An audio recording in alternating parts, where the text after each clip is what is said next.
Assalamualaikum warahmatullahi wabarakatuh. Hai teman-teman, kami dari kelompok 4 akan membahas mengenai kesenian wayang. Nah, sebelum kita masuk ke materi kesenian wayang, izinkan saya memperkenalkan anggota kelompok 4. Yang pertama ada dengan saya sendiri, Sania Ashifanida. Yang kedua ada Afi Anasia. Yang ketiga ada Novia Salsabila. Dan yang terakhir ada Ade Indah Sylvia. Pembahasan yang pertama yaitu pengertian wayang. Pengertian wayang. Nah, ada beberapa pendapat nih mengenai pengertian wayang. Wayang berasal dari bahasa Jawa kuno, dari kata wot dan yang, artinya gerakan yang berulang-ulang dan tidak tetap. Dengan arti kata itu, maka dapat dikatakan bahwa wayang berarti wujud bayangan yang samar-samar, selalu bergerak-gerak dengan tempat yang tidak tetap. Sedangkan Bastomi Suwaji berpendapat bahwa wayang adalah potret kehidupan berisi sanepa, piwulang, dan pituduh. Wayang berisi kebiasaan hidup, tingkah laku manusia yang dialami sejak lahir, hidup, meninggal, yang semuanya itu merupakan proses alamiah. Dalam proses ini, manusia senantiasa mengupayakan keseimbangan dengan alam, sesama manusia, dan Tuhan sebagai Sang Pencipta. Atau, kata wayang dapat diartikan sebagai gambar atau tiruan manusia yang terbuat dari kulit, kayu, dan sebagainya untuk mempertunjukkan sesuatu lakon atau cerita. Lakon tersebut diceritakan oleh seorang yang disebut dalang. Baik, selanjutnya ada sejarah wayang. Asal-usul wayang ada 3 versi. Pertama, pendapat yang menyatakan bahwa wayang berasal dan lahir pertama kali di Pulau Jawa. Kedua, ada dugaan wayang berasal dari India yang dibawa dengan agama Hindu ke Indonesia. Ketiga, ada peneliti dan penulis buku lainnya yang mengatakan bahwa wayang berasal dari Cina. Jadi, dalam kebudayaan Cina kuno itu terdapat pergelaran bayang-bayang semacam wayang, kemudian pertunjukan ini menyebar ke India, baru kemudian dari India dibawa ke Indonesia. Namun secara historis, penelusuran jejak sejarah wayang ditemukan suatu indikasi yang menyatakan bahwa wayang diperkirakan telah ada sejak kurang lebih 1500 tahun sebelum Masehi. Pada awal timbulnya wayang, erat hubungannya dengan pemujaan roh leluhur yang disebut yang, di mana difungsikan sebagai media untuk mendatangkan arwah leluhur. Untuk menghormati dan memujanya agar selalu dilindungi, maka dilakukan berbagai cara. Salah satunya yaitu dengan pertunjukan bayang-bayang atau wayang. Pertunjukan bayang-bayang roh leluhur ini terus dilakukan sehingga menjadi suatu tradisi dalam masyarakat. Kemudian kebudayaan India dengan agama Hindu masuk ke Nusantara dan wayang semakin berkembang dengan mengambil cerita dari kitab Mahabharata dan Ramayana. Pertunjukan wayang yang semula itu menceritakan mitos nenek moyang berganti ke epos Mahabharata dan Ramayana karena ada kesamaan, yaitu memuja dewa-dewa. Akhirnya, terjadi alkulturasi Hindu ke Jawa dan proses Jawanisasi budaya Hindu. Masyarakat sangat antusias, dan wayang menjadi hiburan yang merakyat. Hingga Islam tumbuh di Jawa bersamaan dengan jatuhnya Kerajaan Majapahit sebagai pusat agama Hindu-Buddha. Peristiwa ini ditandai dengan berdirinya Kerajaan Islam di Demak pada tahun 1518 Masehi.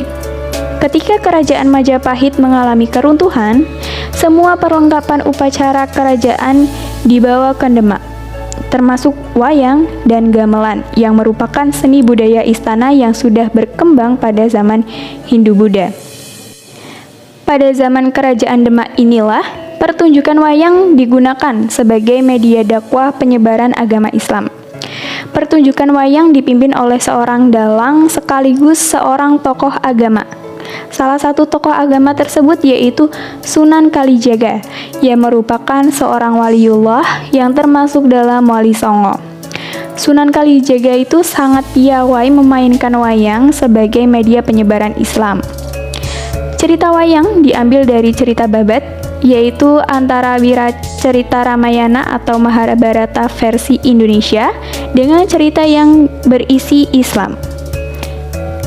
Mengingat cerita wayang sebelumnya berisi unsur Hindu-Buddha, maka Sunan Kalijaga berusaha memasukkan unsur-unsur Islam dalam pewayangan.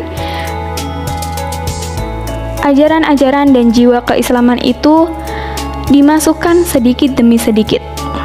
Bahkan, lakon atau kisah dalam pewayangan tetap mengambil cerita Pandowo dan Kurowo yang mengandung ajaran kebaikan dan keburukan. Wayang terus dikembangkan dan dikreasikan. Para seniman wayang melakukan berbagai eksperimen, menyajikan wayang yang menarik untuk dipentaskan. Dengan demikian, wayang terus berkembang dan dinamis menyesuaikan dengan perubahan sosio-kultural dalam masyarakat. Selanjutnya adalah tujuan dan fungsi wayang. Wayang dari aspek historis digunakan sebagai keperluan ritual. Selanjutnya, wayang mengalami pergeseran peran, yaitu digunakan sebagai media efektif dalam menyebarkan agama, mulai dari agama Hindu sampai agama Islam. Beberapa fungsi wayang yang menjadikannya tetap eksis hingga sampai sekarang antara lain: yang pertama, fungsi wayang sebagai media pendidikan. Berdasarkan tinjauan, isi wayang yang banyak memberikan ajaran moralitas kepada masyarakat. Wayang sebagai media pendidikan yang berfokus pada pendidikan karakter, tidak hanya terletak pada unsur ceritanya, cara pentas, instrumen, seni pedalangan, namun juga dari perwujudan gambar wayang dari masing-masing tokoh wayang. Yang kedua, fungsi wayang sebagai media komunikasi. Dari aspek penampilan, wayang merupakan media yang komunikatif dalam masyarakat. Wayang digunakan sebagai sarana memahami suatu tradisi, pendekatan kepada masyarakat, penerangan dari penyebar luasan nilai-nilai. Yang ketiga, fungsi wayang sebagai seni dekoratif, merupakan ekspresi kebudayaan nasional. Wayang dijadikan sebagai realitas budaya Jawa yang kaya akan falsafah hidup yang luhur. Yang keempat, fungsi wayang sebagai seni dekoratif merupakan ekspresi kebudayaan nasional. Wayang dijadikan sebagai realitas budaya Jawa yang kaya akan falsafah hidup yang luhur, menyangkut agama, akhlak, atau budi pekerti, dan sebagainya. Terakhir ada nilai-nilai yang terkandung dalam wayang. Wayang tidak hanya sebagai tontonan media hiburan tanpa makna, namun juga sebagai tuntunan yang isinya ada nilai-nilai yang dapat dijadikan pedoman dalam kehidupan. Sehingga wayang menjadi filosofi kehidupan atau filsafat kehidupan. Beberapa nilai-nilai yang terkandung dalam wayang diantaranya yaitu 1. Nilai budaya. Yang dimaksud adalah konsep mengenai apa yang hidup dalam pikiran masyarakat Indonesia, mengenai apa yang dianggap memiliki nilai berharga dan penting dalam hidup. Wayang merupakan refleksi dari budaya suatu daerah yang memberikan gambaran pada kehidupan tentang bagaimana hidup yang sesungguhnya dan seperti apa hidup itu yang seharusnya dijalani. Yang kedua ada nilai filosofi. Filosofi yang terkandung dalam wayang tak terhingga. Dunia perwayangan kaya sekali dengan lambang atau petuah. Yang ketiga ada nilai etika. Wayang mengandung tatanan, tuntunan, dan tontonan. Di dalam wayang dikandung tatanan yaitu suatu norma atau konvensi yang mengandung etika atau filsafat moral. Yang keempat ada nilai estetika. Pertunjukan wayang menyajikan aspek-aspek seni secara total seperti seni drama, seni musik, seni gerak tari, seni sastra, dan seni rupa. Dialog antar tokoh seperti ekspresi narasi dan unsur-unsur penting lainnya dalam pendramaan. Baik, itulah pembahasan kesenian wayang dari kelompok kami. Mohon maaf apabila ada kesalahan. Terima kasih. Wassalamualaikum warahmatullahi wabarakatuh.